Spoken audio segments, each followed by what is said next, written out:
Үнем қоғам қуаты жобасы, үнемділік ырыс, ысырапшылық шығыс.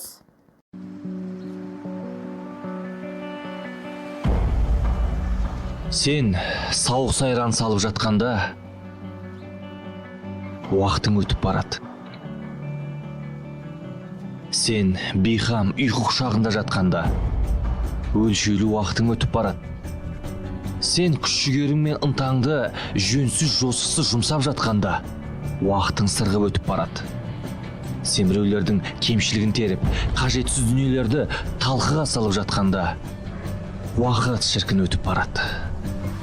Сен қалай мақтанам, қалай дүниеммен озам, қалай ақылды көрінем деп жүргенде, уақыт сырғып барады. Күн артынан күн, апта артынан апта, ай артынан ай, жыл артынан жыл тоқтамайтын уақытым озып барады.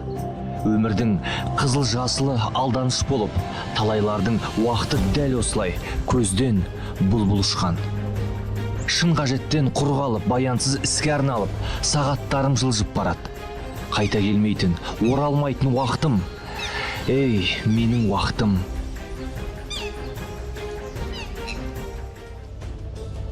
Уақыттың әр сәтінде өміріңді жақсылық өзгертуге, екі дүниеңе игілікті іске арнауға мүмкіндігім бар.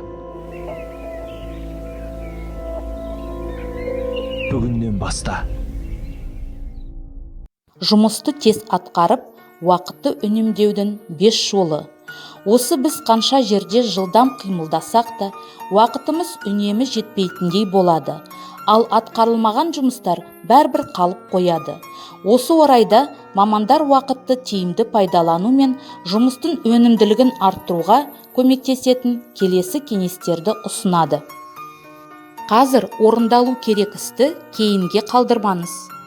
Алдымен қиын, өзіңізге ұнамайтын істерден бастаңыз. Қосымша істер шығып жатса, бос уәде бермеңіз. Уақытыңызбен, күшіңізбен санасыңыз. Асығып, жұмыстың сапасын ұмытып кетпеңіз. Сапа бірінші орында тұруы тиіс.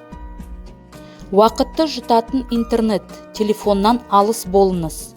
Кез келген жұмысты атқару барысында, жұмыста болсын, үйде болсын, уақытыңызды болмайтын әңгімелерді айтып, интернеттен пайдасыз нәрселерді көрумен жоғалтпаңыз.